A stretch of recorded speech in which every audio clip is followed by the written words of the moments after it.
కదా గుడికి వెళ్ళటానికి ఉపవాసం ఉండటానికి అన్ని ప్లానింగ్స్ చేసుకుంటున్నారా అందరూ? మీకు ఒక మాట చెప్దాం అనుకుంటున్నాను నేను. ఏ పూజ అయినా ఏ వ్రతమైనా సరే వారం రోజుల ముందు నుండి మనం పూజా మందిరము అన్ని శుభ్రం చేసుకొని పిండి వంటలకు కావలసిన అన్ని పదార్థాలు సిద్ధం చేసుకుంటూ ఉంటాం కదా.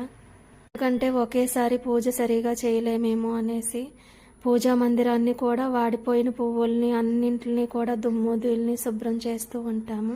ఈ కళ్ళకు కనిపించే భౌతికమైన క్రతువు అది ఎలా చేస్తున్నామో ధ్యానంలో కూడా మనం మన మనసుని అలా సిద్ధం చేసుకోవాలి.